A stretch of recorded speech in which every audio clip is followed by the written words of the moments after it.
Forward and lead us to the national anthem. President of the county for us, sir. Let's sing together.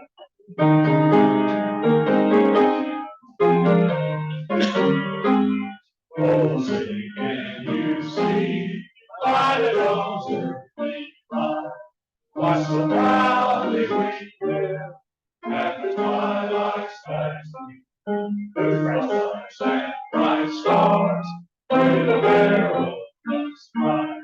Over the land which we watch, where so gallantly streaming, and the rocket's red flare now was bursting in air. Came through the night that our flag was still there.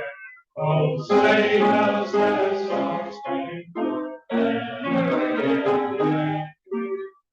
Oh, land of the free and the home of the brave. I pledge allegiance to the flag of the United States of America, and to the republic for which it stands, one nation, under God, indivisible, with liberty and justice for all. Jason Rudd has our invitation. Will you pray with me, please? Dear Lord, we love you. We thank you for this day. We thank you for our beautiful weather. We thank you for each club member and their families. Lord, please be with those elected officials like Twinkle that's going to speak to us here in a moment. Thank you for our local officials, and just be with our leadership of this club and the decisions that they make for each and every one of our members. Bless us through our bodies and our bodies thus serves. In Jesus' name. Amen. Thank you, Jason. All right, Mr. Duffy is going to hang out up here and give his family a rotary. Thanks, President Josh. Showing the birthday department today, Cynthia Green on September 21st, and Darrell Roberts September the 22nd. A lot of great anniversaries. Paul Lee and Ellen September the 19th, and I guess we call this the fourplex because they were all anniversary celebrating on the September 21st. Phyllis Gilly and Beth, Troy Fountain and Stacy, Katie Lee York and Ryan, Morgan Engel and Justin. Hope you all have a great week. Thank you.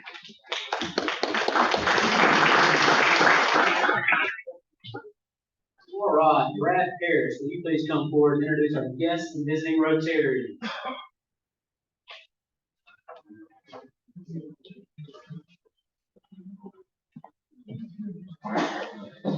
Good afternoon. We are happy to welcome our guests and visiting Rotarians today. When I call your name, would you please stand and remain standing until all visitors are recognized? All right, first we have Patricia Devane, a guest of Alex Reynolds. Bill Gouldsby, guest of Terry Duffy. Charles Dismukes, guest of Marcus Cannon. Kim Gant, guest of Terry Duffy.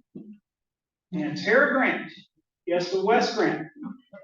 All right, any other visitors we have today?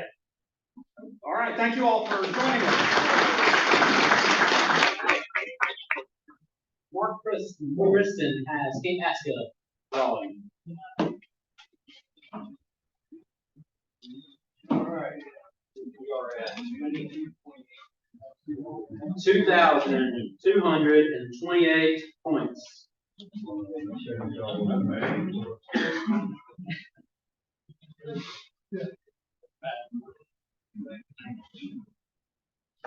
And the last four are 5800. 5800.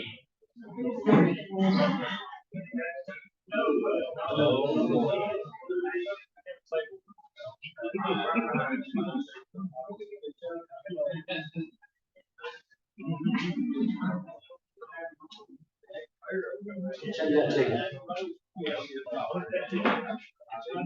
All right, winner.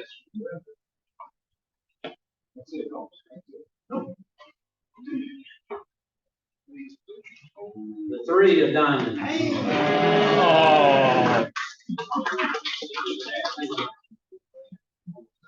All right, Phil Gilly would like to come forward and make an announcement.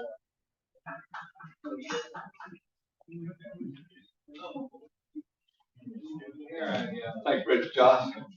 Yeah, I just want to let everybody know the Boys and Girls Club of Wiregrass is going to have a fundraising event coming up on September the 28th.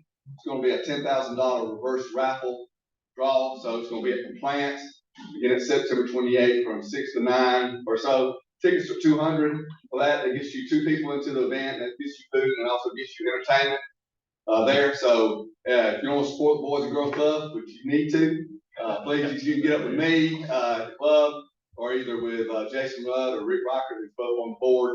So appreciate your support. Thank you. Thanks, Billy. Kelly Pilot has an announcement made.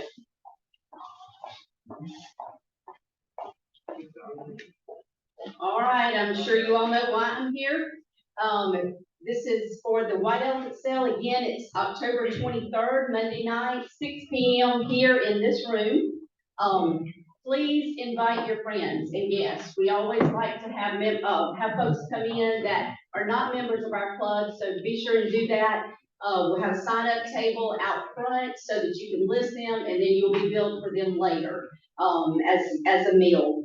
Auction items are due Monday, October the 16th. In the past, we have had a few instances where some folks have had things that just could not come before then. Like, I think we've had live plants, we've had trees, we've had those kinds of things. So if you have one of those items and you're not able to bring it by the 16th, please just reach out to me and let me know that you have something coming, but for whatever reason, you can't be here, and when you do plan to bring it, and that way we'll be sure and count your item. But again, if all possible, please have them here by the 16th. You'll notice out on the table, every Monday from here until our auction, we are going to have the little cards that have, you put your name, the item you're bringing, and the approximate retail value of it. Please be sure and take one of those cards. You can take one now if you want to, take it home with you. Some people worry about losing them, so that's fine. You can wait till you come back, but just be sure to attach one of those to your item.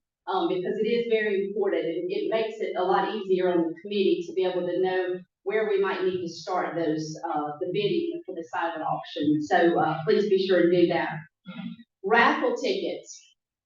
You may or may not remember this, but members, you've already been billed for a raffle ticket. So you bought one, you just may not remember. So if that is the case, you're going to have a raffle ticket. We always tend to, and Terry will tell you this, we always tend to do it by names anyway, not necessarily the number.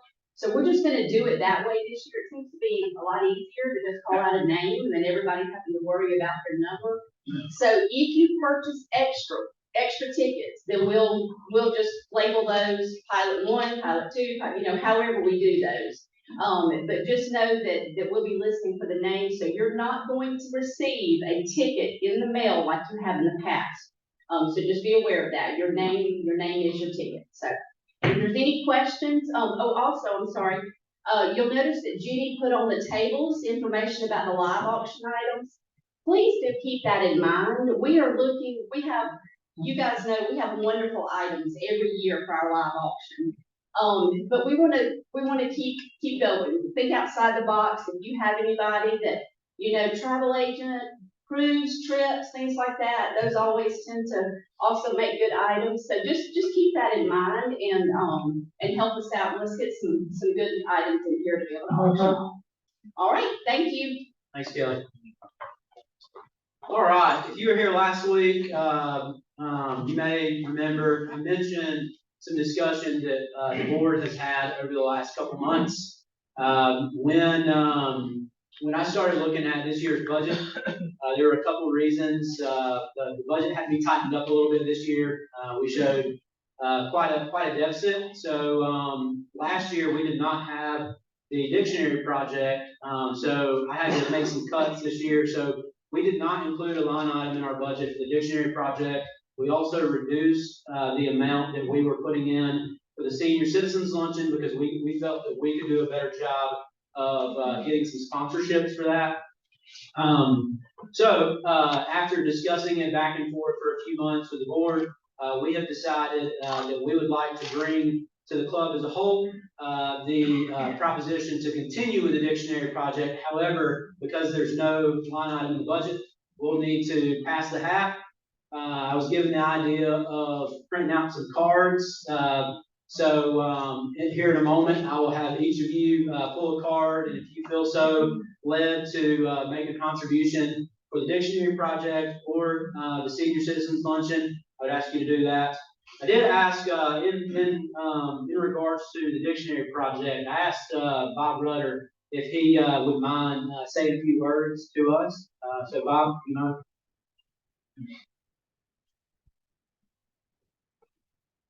Thank you, Josh. In the early 1990s, a lady from Savannah, Georgia, a domestic, saw a need.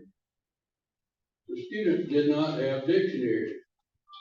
So she took her salary from cleaning houses and started buying dictionaries for the students.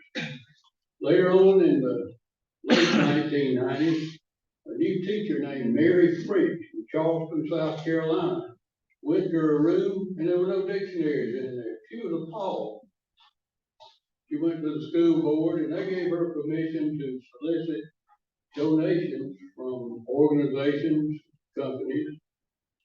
She hit a home run when she went to Rotary. A year later, every third grade student in the Charleston, South Carolina school system had a dictionary. Now you might ask, why the third grade? Well, according to the experts, the cognitive development of a third grader makes it appropriate for them to have a dictionary. They're learning to read and they're reading to learn. 2002, I was preparing for my year as district governor. I was in Kansas City at a Rotary Zone meeting. One of the breakout sessions was entitled The Dictionary Project. Well, that interested me. My wife was with me, she's a third grade teacher. So we went in there. There were two people leading that breakout session, a man and a woman. The lady was named Mary French, and she told the story of how she got the dictionary project started. I looked on their website this morning, they've given out 35 million dictionaries since she started that. The other guy in there, incidentally, his name was John Journey. We got to be great friends. He went on to be Rotary International Vice President, Rotary International President, Chairman of the Rotary Foundation, which sets us apart from other civic organizations.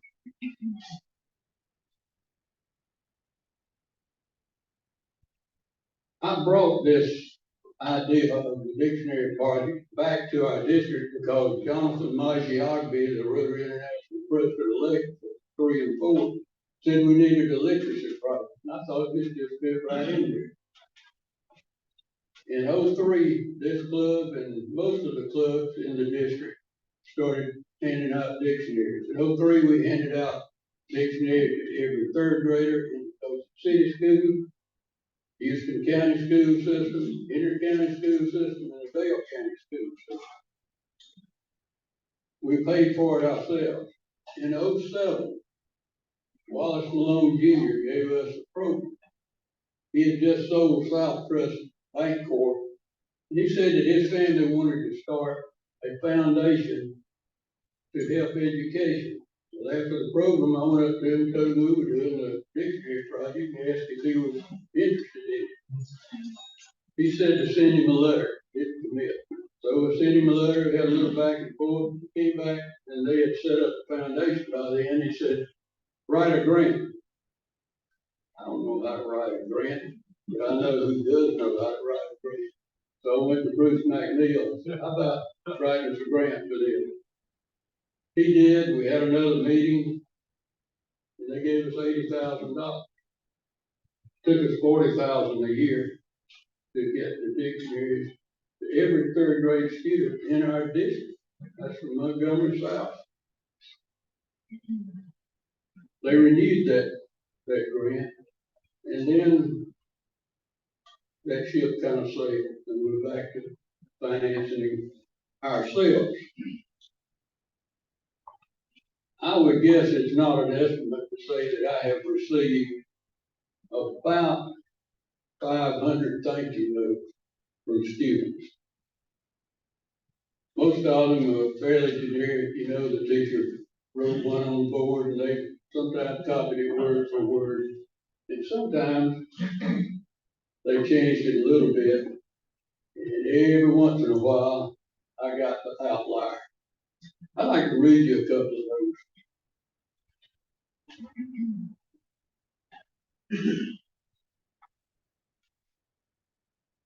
April 16th, 2003. Dear Rotary Club, I love my dictionary so much, I'm going to use it until I pass away. The dictionary is helping me with my poem. Thank you again for my dictionary. Your friend, Gerald Dunlap. April 16th, 2004. Thank you for the dictionary. It helps me with my work. I can prove my mom wrong. Your friend, Demetrius. Here's one, February 17th, 2005. Thank you for the dictionary. It is very useful, and I can look up a bunch of stuff. Your friend, Wyatt.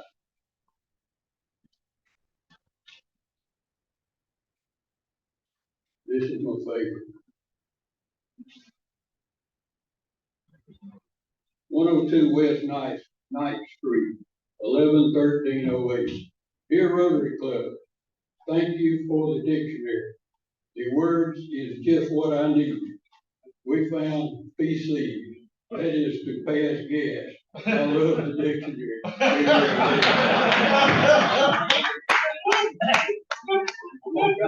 Kind of spot for that. The dictionary is not an answer to literacy in the third grade. It is just a tool.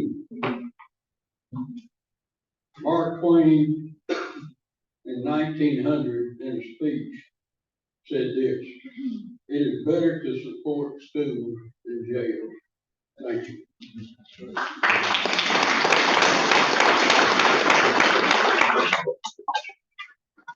Thanks, Bob. Before we take a moment to fill out the forms, if you want to, we did have a member who would like to donate some tickets for this Saturday's game. I don't know what time the game is. Bama or Ole Miss at Bama. What time's the game? 2:30. All right. Section M, row 26. Doesn't mean anything to me. Might mean something to you guys. But we have 2 tickets that we're going to auction off today. I was hoping Doug Blankenship was here so he could help with the auction. But we will open it up. I guess initially $1,000. So two Ole Miss at Bama tickets for $1,000. Anybody? Any takers?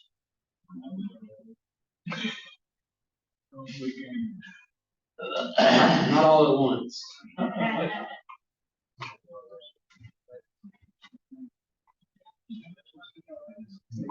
We got a little time.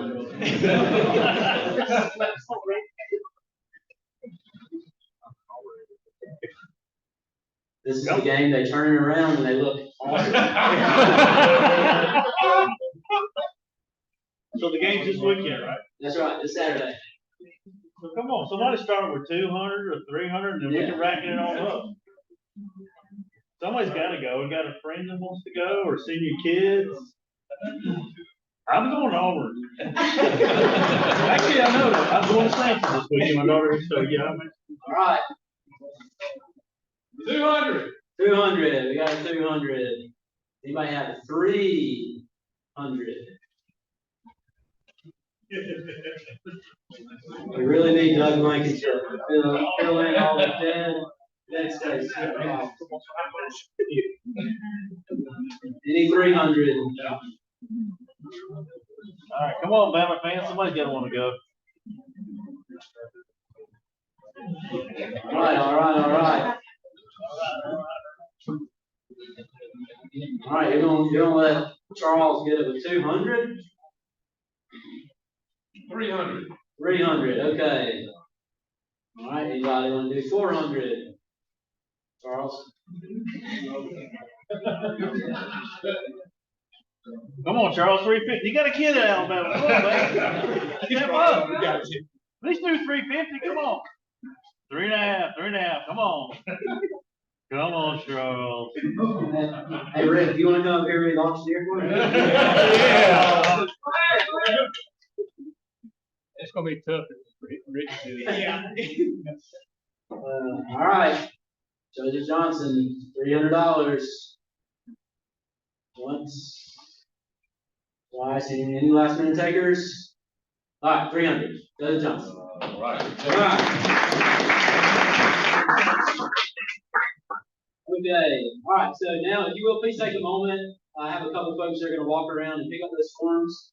We'll reach out to you or email you a link to be able to submit your contribution.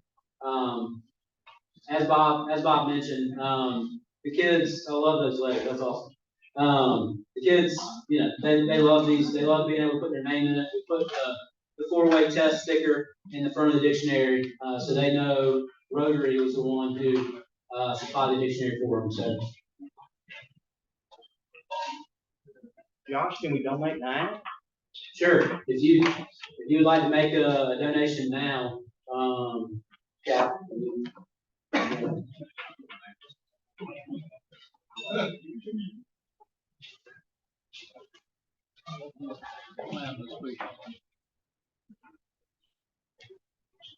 All right, thank you all very much. All right, with that, I'm going to turn it over to Mr. Terry Duffy to introduce our speaker today. All right, thank you very much, President Josh.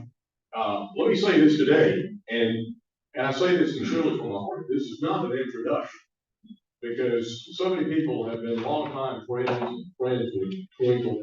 It's more like we're presenting the speaker today. And I will start off, since we got a week light with the Roll Tide crowd. I'm gonna start this introduction off with saying Twinkle is a graduate of Auburn University, and she's married to Jeff Cavanaugh, Dr. Jeff Cavanaugh, the veterinary. They have 3 children and 2 grandchildren. Commissioner Twinkle Andress Cavanaugh is a wife, a mother, and a small business owner that is committed to applying the principles of conservative governance as a public service in the state of Alabama. She is affectionately known as Twinkle by those who serve in her own state. She is passionate in empowering Alabama's workforce and their families to realize the American dream. Twinkle continues tireless advocacy for the state and federal energy policies, which ensure the most reliable and affordable utilities for Alabama citizens. They include full use of the resources God provided for our benefit, including coal, natural gas, hydro, wind, solar, and nuclear energy. She believes in sound energy policy and is the foundation for improving maximum opportunity to the American worker. Prior to her tenure as the Public Service Commission, Twinkle was the first female elected as chairman of the Alabama Republican Party. In 2020, she received the most votes in Alabama's history for a non-presidential candidate. As my grandfather used to say, when things were real good, when we voted for Twinkle, we got it good. Please let me present to you today Twinkle Cavanaugh.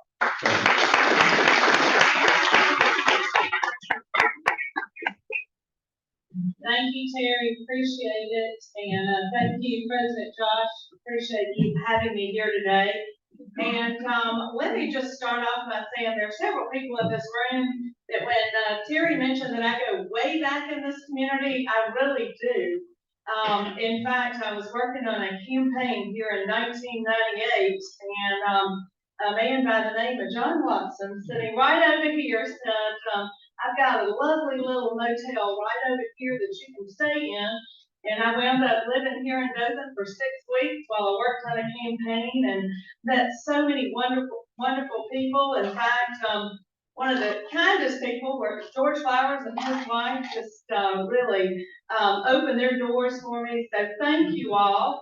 And not to mention, when I first ran, Governor Mike Huckabee endorsed me. And Kim Gant here was the one who filmed the ad, or it got it all filmed and everything. So thank you, Kim. Thank you, Terry. And I'd be remiss, you all have one of the best representatives in Montgomery. Paul Lee, along with his wife Ellen, do a fantastic job for this area. Thank you, Paul. Thank you for what you do for our state, and thank you for your friendship. When I said I was coming down, Paul said, "Well, stop by my office first." Of course, it's right across the road, but he's always so helpful, and I appreciate it.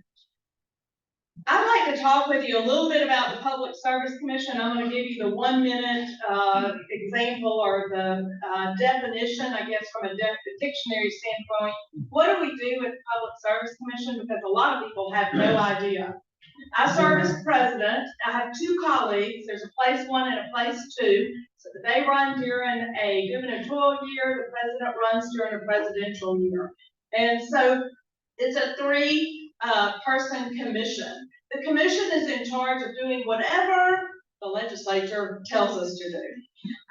And that goes back to the 1800s. It was started in the 1800s as the Railroad Commission. Over the years, the name was changed, I believe in the 30s, to the Alabama Public Service Commission. And what we do has really, there's no congruency. We're all over the map. We do everything from gas pipeline safety.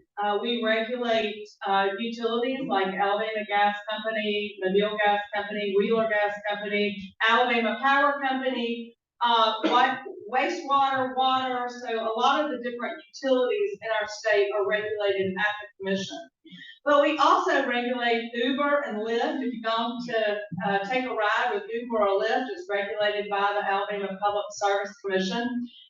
We also regulate transportation and make sure that real-time insurance for 18-wheelers and different moving companies and all. So we don't regulate rates anymore, but we do regulate to make sure that they have real-time insurance. So that's in a nutshell what we do at the commission. I know here that you all, most of you all are not on Alabama Power Company, and most of you all are not on Alabama Gas Company, and those are the 2 major companies that we regulate.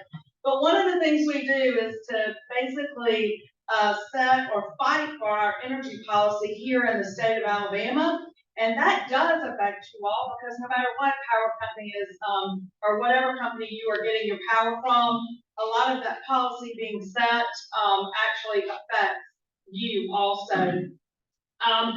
Real quickly, this morning, do you think the price of oil, the fact that it's gone up in the last 2.5 years, a barrel of oil was somewhere around $40, $41, $42, and this morning is trading at $91.63 a barrel.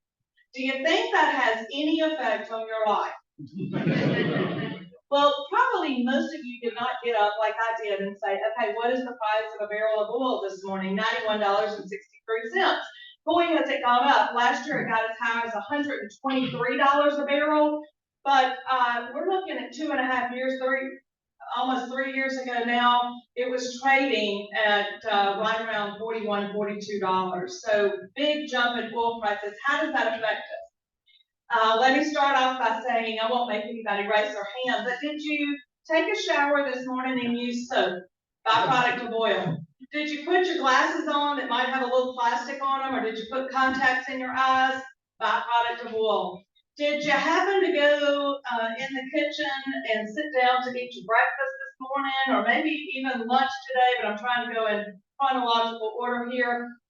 If you ate anything that used fertilizer, including if you had any kind of beef, obviously there's fertilizer for the hay fields that are used to feed the cows. So the reality is, whatever you ate this morning, whether or not it was eggs or whether or not you had even a Pop-Tart, whatever it might have been this morning for breakfast, even if it didn't require extra fertilizer in the ground, I guarantee you a tractor had to get to it. It uses oil and fertilizer, a byproduct of oil. It had to get to market. You know, trucking uses oil or train, and then it also had to get to your grocery store. Then you probably drove your car here this morning, oil. So when you look at the cost and what's going on in our economy right now, we're all upset because the price of oil is up and it's driving everything we do in the economy. Now, I know when you print money, obviously there's going to be inflation, and our government's done a great job at printing a lot of money lately. But oil and the energy that we use is really a driving factor when it comes to the cost of groceries, the cost of gasoline that you put in your tank, and all the other things that you do are affected by that price of oil. Now, they say that the very first day, the very first thing that our current president did was stop the Keystone Pipeline. Now, we were all told it was to help our environment. Remember that story? It's going to be a lot better for the environment. We're going to stop the Keystone Pipeline. Well, what does the Keystone Pipeline do? The Keystone Pipeline brings 850,000 barrels of oil from the tar sands of Canada down to our refineries on the Gulf Coast. Do you think we just didn't get that oil? Wrong. We're still getting that oil every day. That's the reason they thought it would be smart to build a pipeline. Because how are we getting that oil today brought from Canada down to our Gulf Coast refineries? It's either coming on a tanker truck or a tanker train car. But let me tell you about that. If you look at every day, it takes 1,125 train tanker cars to get that oil down. 1,125. Well, folks, you can do the math. If it comes down, you got to send it back up to pick up the next load. That's 2,250 train cars every day bringing that oil down. Now, sometimes it comes on a truck. How many trucks? Well, round trip, 3,750 18-wheeler tanker trucks on our roads every day bringing that oil either down or back up. Now, I just talked to you about what we do at the commission. At the commission, we regulate trucking. We know about insurance. We know about the wrecks that happen. We also regulate safety with the trains. Remember I said we were originally the Railroad Commission? Well, we haven't changed those responsibilities. So when there's a train derailment, I'm the first person notified, even if it's 2 or 3 in the morning. I hear about those. And the third thing we regulate is intrastate pipelines. So I know about pipelines. Which of the 3 are the most environmental friendly way? What is the most cost effective way to get that oil from Canada to the Gulf Coast? 100% a pipeline. Now look, I'm not against trains and I'm not against trucks. I'm for both. But if you're looking for the cheapest way to get the oil from Canada down south to make it the least expensive for our country, the best way to do it is with a pipeline. There's example number 1. That had nothing, stopping the Keystone Pipeline had nothing to do with our environment. Let me also go over something else. You might have heard lately about capping coal ash ponds with Alabama Power Company, but it's with all power companies across the country. The byproduct of burning coal for electricity is coal ash. It can be used in concrete and a lot of other things, but you basically have to build a big wall to ever use all that's used, so it's put in ponds. Well, the EPA, under President Obama, said that we've got to do something with this because it's not environmentally friendly. They gave all power companies 2 choices. Your choice was that you could cap it in place, or you could truck or put it on a train and send it to a landfill somewhere, an environmentally friendly landfill. Well, along with the Alabama Department of Environmental Management, Alabama Power Company, and other power companies in our state made the decision to cap in place these ash ponds, which is a very expensive process, but it would make it safe. Well, guess what? That's not good enough. The EPA has now, with the companies having started the process and spent a lot of money starting to get them capped in place, what has happened is now they're saying, no, we don't want you to cap it in place. We want you to move it to another location. Well, let's go back to the whole bringing the oil down on a truck or a train. How is moving coal ash? First of all, it's much more expensive to move it to another location. But I'm also going to leave you with a human interest part of this. Who's going to want this coal ash in their backyard?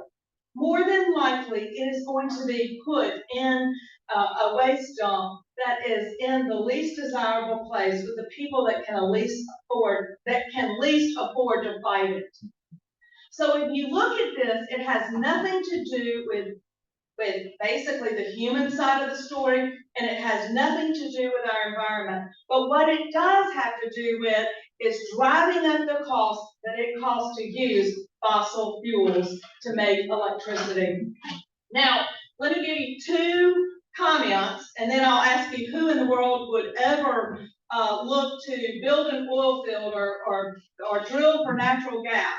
In 2008, the president said, if somebody wants to build a coal-fired plant, that's fine, but I'm gonna put them out of business. Are you really gonna build it? In 2022, our current president said that we are going through an incredible transition. And when it is over, we will be less reliant on fossil fuels. Well, let me share with you that fossil fuels are baseload electricity production. I don't care where you live. And in California, Governor Gavin Newsom, I hope he's never president. Governor, yeah, that scared me off. Governor Gavin Newsom said that he's going to do away with all fossil fuels by the end of this decade. Well, let me tell you the dirty little secret. He's going to get it from the grid from this one state over. So they're going to use the fossil fuels, put it on the grid, and send it to California. You cannot power our industries here in Alabama by using only alternative sources of power generation. Now, there is nothing wrong with solar. There is nothing wrong with wind. There is zero wrong with hydro. All of these are wonderful ways to make electricity. But there really is only one way, and that's fossil fuels. Now, we're leaving nuclear out of this because the government's not permitting any nuclear at this point. If they were, that might be the answer. But right now, the only way to have baseload electricity is by using fossil fuels. You could take Alabama and blanket it from the top to the bottom, to the left, to the right, east to the west. With solar panels, we would not have enough electricity. So we have got to keep fossil fuels, and we've got to keep fighting the mandates and things coming in from Washington that are doing everything they can to drive up the cost. And when they drive up the cost, and we're not energy independent, it drives up the cost of everything we do in our state. So at the Public Service Commission, I believe in all of the above approach. I believe we ought to look at everything. We ought to put it on a level playing field, and we ought to pick what works best for the citizens of this state. We don't need Washington mandating how we do things. And it's not being done through Congress. It's being done with the stroke of a pen at the EPA and in the White House. We've got to stop that, and we've got to fight. And that's what I'm doing at the Public Service Commission, because I believe in energy freedom. I believe that all of us deserve the least expensive power bill, gas bill, water bill, and whatever else it is, because any excess money we have in our pockets, we can take care of business for our families. And that's what is important to me, making sure that we've got jobs and making sure that families have what they need here in the state of Alabama. It is a blessing to get to serve you. And if we have 1 minute or two, I'll be glad to answer any questions that you all might have. Yes, sir. You mentioned about taking the whole state of Alabama for solar panels. You're based on today's consumption, right? So what if we had 50% of those with EVs? What would it take? Well, right now our grid could not handle it. Obviously, you all probably saw December 23rd, 24th, 25th, and 26th. There were many places across, in fact, North Alabama that is not served by TVA, not by Alabama Power. The folks in North Alabama are begging to be on Alabama Power Company now because they were having rolling blackouts during their Christmas celebrations. Imagine not having power on the 24th and 25th when the kids and grandkids are home and your wife's trying to cook and there's no power, not to mention it was, I don't know, here probably 10 to 12 degrees. But our grid could not handle it at this point. And, at this point, I can only speak for Alabama Power Company, but they never had a problem because we have made sure that there is enough energy production when they bring it to us, and also that it's in the right format. One of the things that's interesting about Alabama, we use more heat pumps to heat our homes in Alabama than any other state in the nation.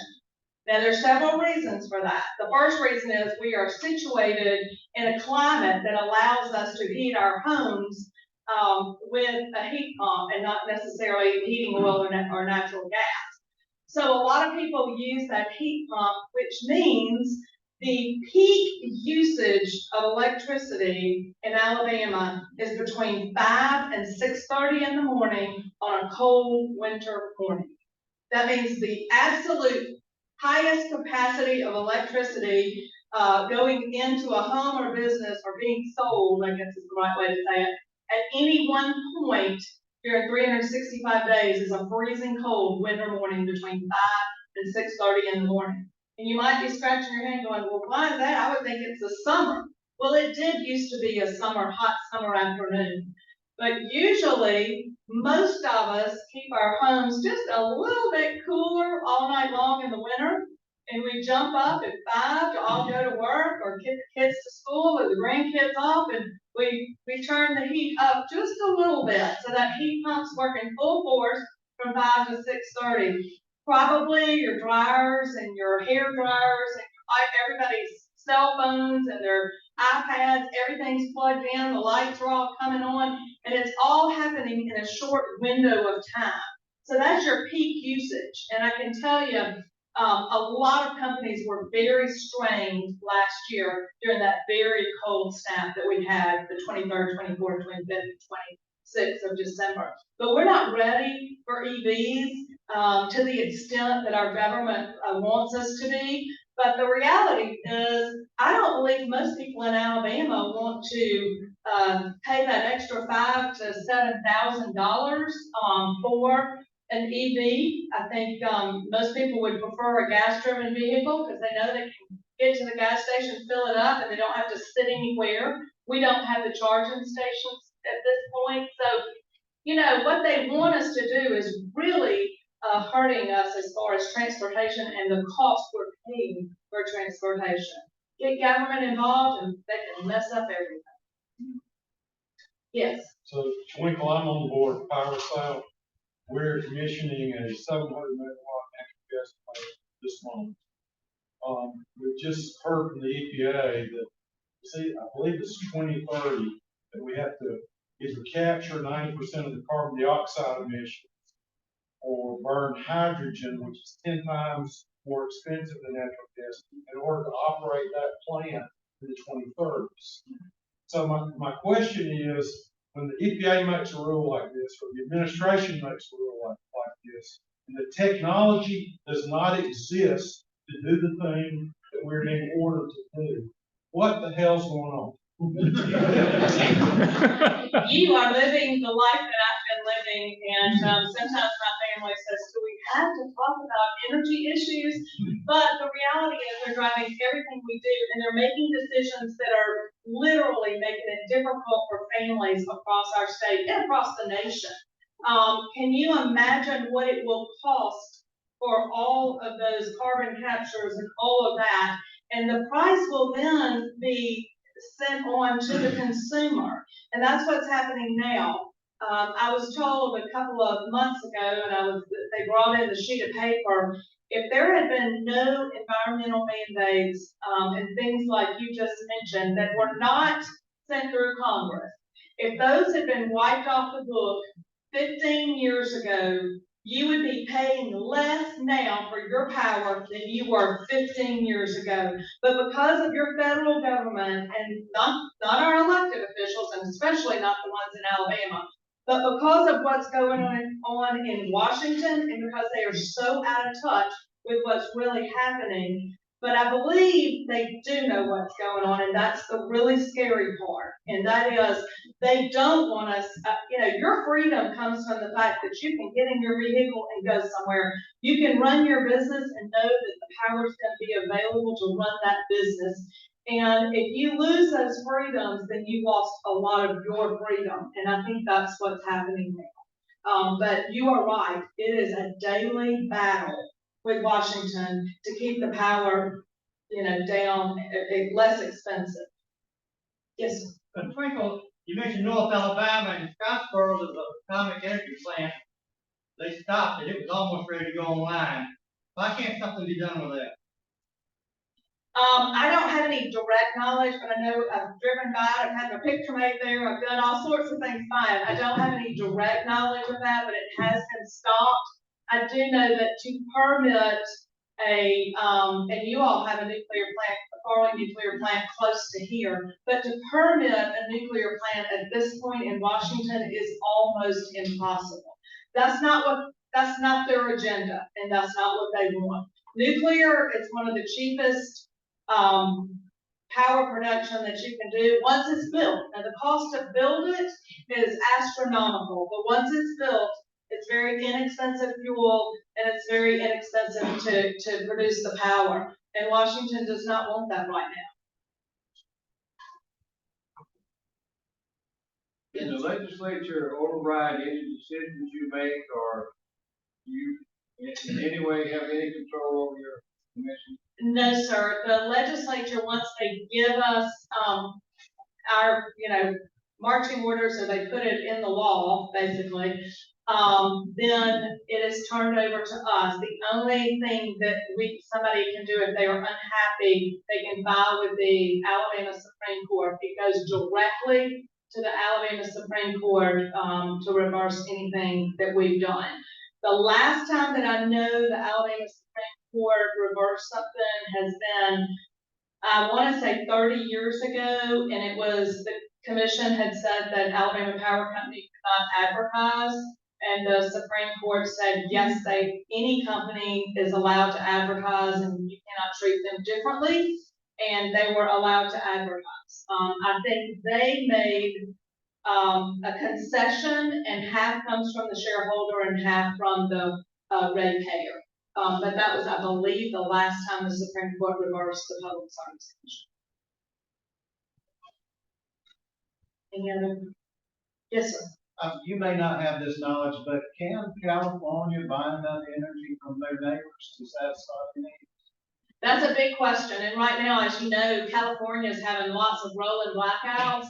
And another thing, if you want to talk about crazy energy policy, they actually have a nuclear plant in California that Governor Newsom has said by the end of this decade, so we're talking less than 7 years now, that they will shut that nuclear plant down. Just to give you an idea, the cost of shutting it down will cost them over $4 billion, because you can't just turn the switch on a nuclear plant.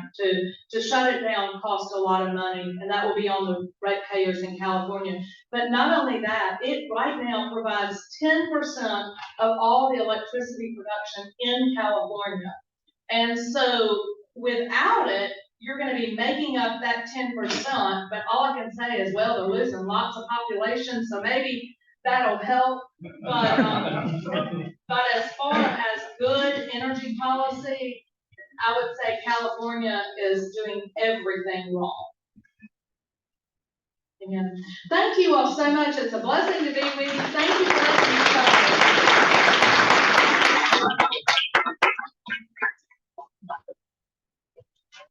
Thank you for being with us today, Twinkle. Thanks for your leadership.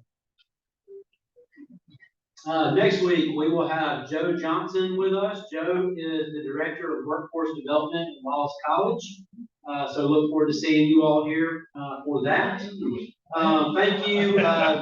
Thank you to the guests that are here with us today. Great to see you. And thanks for those that helped put on today's program. Just a reminder for the board, we will have a board meeting immediately following this meeting. So we will see you there. With that, if you will, please stand with the four-way test. Of the things we think, say, do. Is it true? Is it fair to all concerned? Will it build goodwill and better friendships? Will it be beneficial to all concerned? Shine the light, Rotary.